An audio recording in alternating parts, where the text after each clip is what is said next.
ज्ञान पल्लव एजुकेशन के मंच पर आप सभी का हार्दिक स्वागत।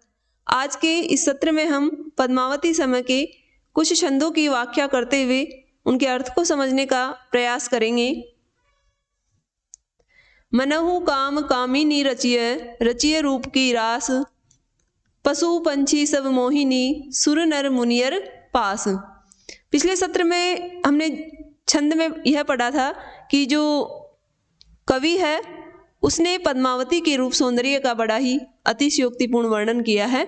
उसी को जारी रखते हुए कवि वर्णन करते हुए कह रहा है कि पद्मावती के रूप सौंदर्य को देखकर ऐसा प्रतीत होता है, मनहु यानी मानो की, काम मतलब कामदेव की, कामिनी यानी स्त्री अर्थात रति, कि पद्मावती को देखकर ऐसा लग रहा है कि मानो विधाता ने कामदेव की पति रति को पद्मावती के रूप में रच दिया हो। रचिए रूप की रास, रूप की रास मतलब रूप की राशि, पद्मावती के रूप में विधाता ने रूप की राशि की रचना की हो। और उसका सौंदर्य ऐसा है कि न केवल मनुष्य बल्कि पशु पंछी, कि पशु और पक्षी भी सब मोहिनी, उसके सौंदर्य को देखकर मोहित हो जाते हैं, उस पर आसक्त हो उठते हैं। सुर नर मुनियर पास, कि सुर यानी देवता, नर यानी मनुष्य और मुनियर यानी मुनिगण, कि देवता मनुष्य और मुनिगण भी उसके सौंदर्य का जो पास है, पास यानी जाल, कि उसके सौंदर्य के पास में, उसके जाल में वो भी आबद्ध हो जाते हैं, वो भी उसमें बंध जाते हैं। अर्थात पद्मावती का जो सौंदर्य है वो इस तरह का है कि पशु पक्षी मनुष्य देवता सब उसके रूप सौंदर्य को देखकर उस पर आसक्त हो उठते हैं। अगला छंद है सामुद्रिक लक्षण सकल, 64 कला सुजान, जानी चतुर्दश अंग, सट रति बसंत परमान, कि पद्मावती न केवल शारीरिक सौंदर्य में श्रेष्ठ है बल्कि वह विद्या, ज्ञान, कला इन सब में भी निपुण है। इसी का वर्णन करते हुए कवि कह रहा है कि सामुद्रिक लक्षण, समुद्र शास्त्र के जो लक्षण है वो सकल यानी सारे, कि पद्मावती के शारीरिक सौंदर्य को देखने पर यह प्रतीत होता है कि समुद्र शास्त्र के जो सामुद्रिक शास्त्र उसके सारे लक्षण उसमें विद्यमान है। 64 कला, वह जो 64 कला है उनमें सुजान यानी निपुण है, सारी 64 कलाओं का उसे ज्ञान है। चतुर्दश यानी 14 है, तो वह 14 तरह की जो विद्याएं हैं उन विद्याओं में भी वह निपुण है। अंग सट, सट अंग का मतलब है 6 अंग, तो वेदांग के जो 6 अंग माने गए हैं, वेदांग के 6 अंग इस प्रकार है, शिक्षा, कल्प, व्याकरण, निरुक्त, छंद और ज्योतिष। तो इन 6 वेदांगों में भी जो पद्मावती है वह पूरी तरह निपुण है। रति, वह रति के समान परम सुंदरी है, अनिंद्य सुंदरी है। बसंत परमान, और बसंत ऋतु के समान वह नव यौवना है। अर्थात जिस तरह से बसंत ऋतु पर, बसंत ऋतु के आगमन पर पूरी पृथ्वी खिल उठती है, उसी तरह से रूप सौंदर्य से जो पद्मावती है वह पूरी तरह खिली हुई है। ससियन संग खेलत फिरत, महलनी बाग निवास, कीर इक दिसिय नयन, तब मन भयो उलास, कि एक दिन जो पद्मावती है वो अपनी ससियन संग, ससियन यानी अपनी सखियों के साथ खेलत, खेल रही थी, महलनी बाग, महलों के बाग में, कि जो महलों का जो बाग था, जो महल का बाग था उसमें पद्मावती अपनी सखियों को साथ लेकर के खेल रही थी। तो कीर यानी उसे तोता, दिसिय दिखाई दिया, तो उसके जो नेत्र है, उसकी जो दृष्टि है वह एक तोते की तरफ गई, और उस तोते में इतनी विलक्षणता थी कि उसको देखकर उसका मन भयो उल्लास, उसका मन बड़ा प्रसन्न हो उठा, वह अत्यधिक प्रसन्न हो गई। मन अति भयो हुलास, विगसी जनु कोक किरण रवि, अरुण अधर तिय सुधर, बिंब फल जानी कीर छवि, यह चाहत चस चकित, उह जु तकिय झरपी झर, चंच चुहट्टिय लोभ, लियो तप गहित अपकर, हर्षत आनंद मन मही हुलस, ले जो महल भीतर गई है, पंजर अनुप नग मणि जटित, सोती ही मुँह रसत भैया, कि उस तोते को देखकर पद्मावती है उसका मन प्रसन्न हो उठा, और किस तरह की उसे अनुभूति हुई, और जो तोता है उसने भी पद्मावती को देखकर किस तरह की क्रियाएं की, इसी का वर्णन करते हुए कवि कह रहा है कि मन अति भयो हुलास, कि जैसे ही पद्मावती ने उस तोते को देखा तो उसका जो मन है वो प्रसन्नता से भर उठा और विगसी यानी खिलना, कोक यानी कमल, किरण रवि। और पद्मावती किस तरह से प्रसन्न हुई कि जनु यानी जिस प्रकार से कोक का अर्थ होता है कमल या चकवा, कि जिस तरह से किरण रवि यानी सूर्य, कि सूर्य की किरणों को देखकर कमल खिल उठता है, उसी तरह से पद्मावती भी उस तोते को देख करके खिल उठी। या फिर चकवा अगर हम अर्थ लेते हैं तो कि जब चकवा सूर्य की किरणों को देखता है तो बड़ा प्रसन्न हो उठता है, क्योंकि रात्रि में चकवा और चकवी विछुड़ जाते हैं और प्रातः काल सूर्य की किरणों का आगमन होने पर वो पुनः मिल जाते हैं, और इसी कारण से चकवा बड़ा प्रसन्न हो उठता है। उसी तरह की प्रसन्नता पद्मावती को उस तोते को देख करके हुई। अरुण अधर, अरुण यानी लाल, प्रातःकालीन सूर्य जो कि लाल रंग का होता है, उसी तरह के लाल अधर यानी होठ है, तीय यानी उस स्त्री के, सुधर यानी सुंदर, कि उसके लाल सुंदर होठों को देखकर बिंब फल जानी, बिंबा फल जान बैठा, कीर यानी वह तोता, कि जैसे ही तोते ने उस स्त्री के सुंदर लाल होठों को देखा तो वह उन होठों को बिंबा फल समझ बैठा। तो इस पंक्ति में भ्रांतिमान अलंकार है। और जैसे ही तोते ने उन होठों को देखा तो यह चाहत चस चकित, चस यानी नेत्र, वह अपने नेत्रों से, चकित यानी आश्चर्यचकित हो गया, अपने नेत्रों से उस पद्मावती के होठों को देखकर वह आश्चर्यचकित हो गया। और यह चाहत, उन होठों को प्राप्त करने की चाह यानी इच्छा उस तोते के मन में उत्पन्न हो गई। वह जो तकिया झरप्पी झर, तकिया यानी ताकता रहा, पहले तो वह जो यानी उनकी तरफ, उन होठों की तरफ ताकता रहा, और जैसे ही मौका मिला, झरप्पी यानी झपटा, झर यानी शीघ्रता से, और बड़ी शीघ्रता से वह उन होठों की तरफ उन्हें बिंबाफल समझकर खाने हेतु उसने झपट्टा मारा।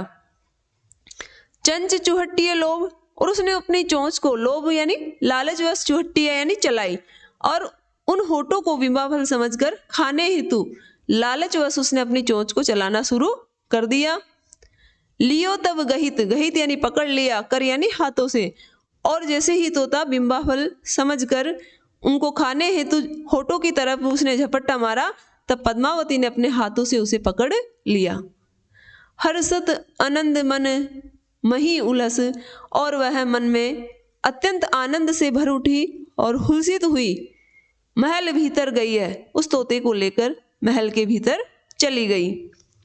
पंजर अनुप, पंजर यानी पिंजरे में, एक अनुपम पिंजरे में, और पिंजरा कैसा था, नग मणि जटित, हीरे नगों से, मणियों से जड़ा हुआ, और उसने उस महल के अंदर जाकर हीरे नग मणियों इत्यादि से जड़े हुए पिंजरे में रसत भई है रख दिया ही, यानी उस तोते को, और उस तोते को महल के भीतर ले जाकर उस पद्मावती ने हीरे नगों से जड़ित पिंजरे के भीतर रख दिया। अगला छंद है कुटिल केस सुदेश, पोहप रचियत पिक सद, कमल गंध वय संद हंस गति चलत मंद मंद, सेत वस्त्र सोही शरीर नस स्वाति बूंद जस, भ्रमर बिहिवही भुल्लही स्वभाव मकरंद बास रस, नैन निरखी सुस पाए सुख यह सुदिन मूरित रचिय, उमा प्रसाद हर हेरियत मिलही राज पृथ्वीराज जिय। इस छंद में जब तोता पद्मावती को नख से लेकर सिक तक निरख रहा है, तो जिस तरह के सौंदर्य का अनुभव पद्मावती को देखकर उसे अनुभूत हो रहा है, उसी सौंदर्य का वर्णन करते हुए कवि कह रहा है कि जब तोते ने पद्मावती को देखा तो उसे कैसा अनुभव हुआ कि कुटिल यानी कुटिल अर्थात घुंघराले, केश यानी बाल है, सुदेश यानी सुंदर, कि उस पद्मावती के जो बाल है वो सुंदर और घुंघराले हैं। पोहप यानी पुष्प अर्थात फूल, रचियत यानी गुथ रखा है या लगा रखा है, और उसने जो चोटी बना रखी है या उसने अपने बालों में, उन घुंघराले बालों में फूल गुथ रखे हैं। पिक सद, पिक यानी कोयल की तरह, सद यानी शब्द बोलती है या उसकी वाणी कोयल की तरह बड़ी मधुर है। कर्ण प्रिय है। कमल गंध, उसके जो शरीर है उससे कमलों की गंध आती रहती है, अर्थात वह पद्मनी नारी की भांति कमल गंदा है। वय संध, वय संधि का मतलब होता है कि किशोरावस्था और यौवनावस्था के बीच की जो उम्र है, अर्थात अभी पूरी तरह है, किशोर अवस्था भी नहीं गई है और यौवन भी पूरी तरह नहीं आया है। ऐसी अवस्था पद्मावती की है, अर्थात उसके शरीर में अभी कौमार्य भी है और युवावस्था के कुछ लक्षण भी उसमें आ गए हैं। हंस गति चलत मंद मंद, वह हंस की गति से मंथर मंथर चाल से चल रही है। श्वेत वस्त्र सोहे शरीर, श्वेत यानी सफेद रंग के वस्त्र, सोहे यानी सुशोभित हो रहे हैं शरीर पर। उसने अपने शरीर पर सफेद रंग के सुंदर वस्त्र धारण कर रखे हैं। और नस यानी नाखून, स्वाति बूंद, उसके जो नाखून है वो स्वाति बूंद की तरह उज्जवल है। अर्थात स्वाति बूंद से हम यहाँ तात्पर्य मोती से ले सकते हैं। स्वाति की जो बूंद है, स्वाति नक्षत्र की बूंद जब सीप के भीतर गिरती है तो मोती बन जाती है। तो उसी तरह से यहाँ जो पद्मावती के जो नाखून है वो मोती की तरह चमकदार और उज्जवल है। भ्रमर भेवही भुल्लही स्वभाव, जो भ्रमर है उन्होंने जब पद्मावती को देखा तो भूलई यानी भूल गए, भेवई का मतलब होगा भ्रमरों का चक्कर लगाना। भ्रमर जब एक पुष्प से दूसरे पुष्प, दूसरे से तीसरे पुष्प पर मंडराते हैं तो इस तरह के जो उनका मंडराते रहने का स्वभाव है उसको भी वो भूल गए हैं। किसको देखकर? पद्मावती को देख करके। और उन्होंने ऐसी भूल क्योंकि मकरंद बास, पद्मावती की जो शरीर है उससे उन्हें मकरंद की खुशबू आ रही थी। वो पद्मावती को ही पुष्प समझ बैठे और वो पद्मावती के चारों तरफ ही घूमने लगे। नैन निरखी, नैन यानी अपने नेत्रों से निरखे यानी निरखते हुए, सुख पाए, सुख यानी तोता, कि अपने नेत्रों से उस पद्मावती के अनिंद्य सौंदर्य को निरखते हुए तोते को असीम सुख की प्राप्ति हो रही है। और वह यह सोच रहा है कि मूरित रचिए सुदिन, कि किसी सुदिन पर, किसी अच्छे दिन पर या सु अवसर पर विधाता ने इस पद्मावती को रचा है, इसकी रचना की है। और फिर वह तोता मन ही मन उमा प्रसाद हर हेरियत, उमा यानी पार्वती और हर यानी शिव, कि प्रसाद यानी कृपा पाने हेतु, कृपा दृष्टि प्राप्त करने हेतु, हैरियत यानी देखने लगा। वह तोता शिव और पार्वती का प्रसाद या उनकी कृपा दृष्टि प्राप्त करने हेतु उनकी तरफ देखते हुए प्रार्थना करने लगा कि मिले ही राज पृथ्वीराज जी है, कि इस पद्मावती को, इस पद्मनी नारी को अपने प्रियतम के रूप में, पति के रूप में राजा पृथ्वीराज ही मिले, क्योंकि वह सर्वगुण संपन्न नारी है और उसे भी सर्वगुण संपन्न जो नर है वो ही पति के रूप में मिलना चाहिए। और पृथ्वीराज भी सर्वगुण संपन्न था। तो इस पंक्ति में कवि ने उस लोक मान्यता की भी पुष्टि की है कि शिव को प्रसन्न करने हेतु या शिव की कृपा प्राप्त करने से पहले पार्वती को प्रसन्न करना जरूरी है, क्योंकि पार्वती यदि पहले प्रसन्न हो गई तो वह शिव को कृपा करने हेतु मना ही लेती है। इसके अलावा इस छंद में सुंदर ब्रज भाषा का प्रयोग हुआ है, अपभ्रंश का भी इस पर प्रभाव है। और जो चौथी पंक्ति है, भ्रमर भेवई भुल्लई स्वभाव, इसमें भ्रांतिमान अलंकार का प्रयोग हुआ है और इसमें इस अलंकार के अलावा अनुप्रास अलंकार, उपमा, रूपक, इनका भी प्रयोग है। धन्यवाद।